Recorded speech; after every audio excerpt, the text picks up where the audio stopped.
Hey everybody, Tony D and Little Joan. I got time for one video. I'll have to do the other ones later, but real quick. Minneapolis eyeing outside police to help with violent crime. Officer shortage report. How's that abolish the police thing going? Not so good. Not so good. Officials in Minneapolis are considering bringing in police from other jurisdictions as the city faces a shortage of officers and a wave of violent crime, according to a report. Well, why not just send in the counselors? Where are the counselors? I don't understand. I thought the police were the problem.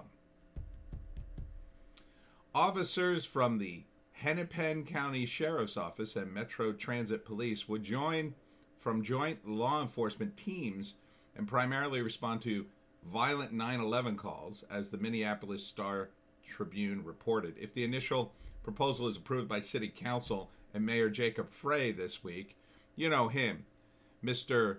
The guy who got shamed, the guy who thought he was in La Resistance and could fight the power, even though he was mayor.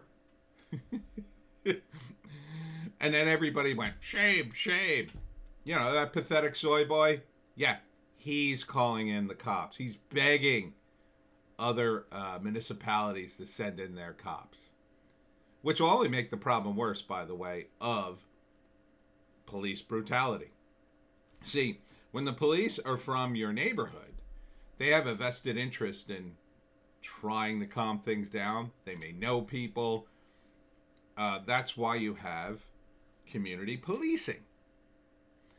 But when they're from outside areas, the further outside you go, they kind of, over a period of time, can look at their charges as, lesser.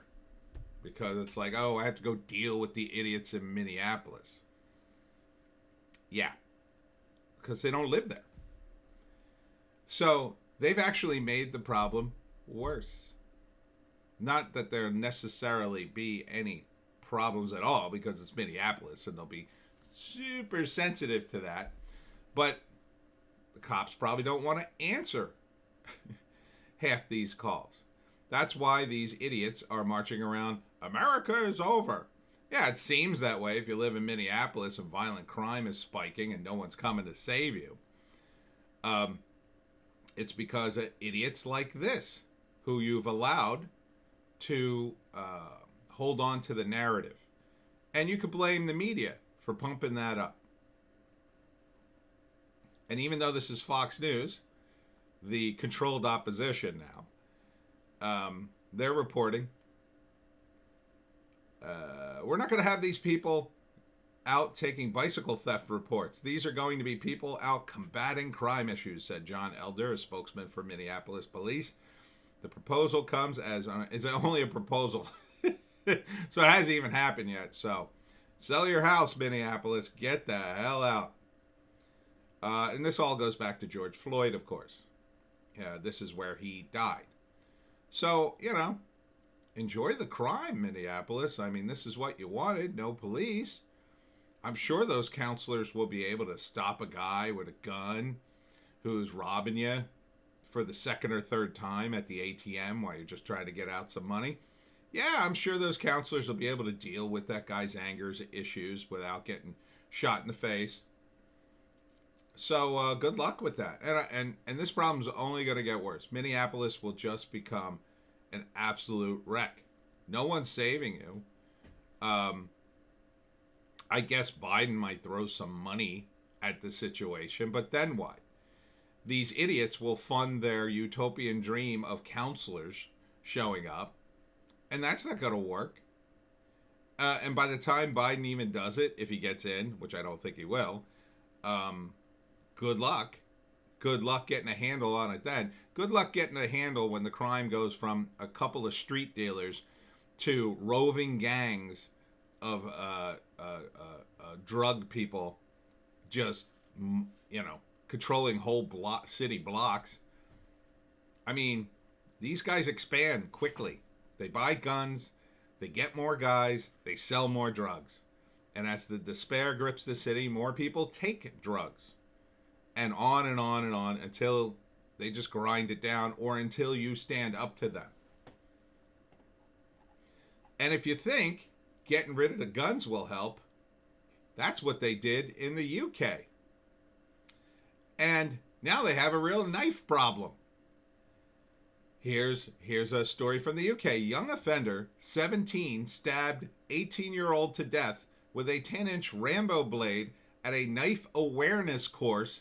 Both were ordered to attend, court hears. So, the young offender stabbed, they call him offender now because they're afraid to use any terms that would identify their race. A young offender stabbed another teenager to death at a community center with a 10-inch Rambo knife while on a knife awareness course, a court heard. The 17-year-old, who cannot be named for legal reasons, knifed Hakeem Salah, 18, twice in the chest in rapid sequence of infliction at West London Center in November last year. It's a cruel irony in this case that Hakeem Salah was stabbed while he was attending a weapon awareness training course. Not really, because you ban guns and because your police are increasingly ineffective. Gangs run around with knives, and they're very dangerous, almost more dangerous than the guns, because you get in close with a knife. You're in trouble. You're in trouble. But this is the problem in the UK. When you try to meddle in with society's ills and try to legislate things that you cannot legislate. You cannot legislate crime and anger, jealousy, dysfunctional families. None of that can be legislated away.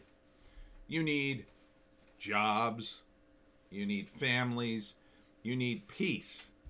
And then people don't take drugs as much.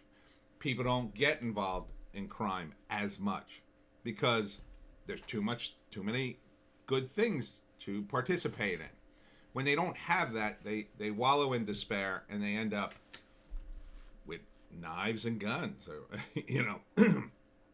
I mean, the problem in Minneapolis is there's not enough jobs. Not enough jobs. I don't know what the lockdown measures are in Minneapolis. Maybe it's opened up by now, but if they had a high employment rate and the city was booming, you wouldn't have these people running around committing crime. There'd be some drugs, but not like here. It's despair. As I've always said, despair is the enemy.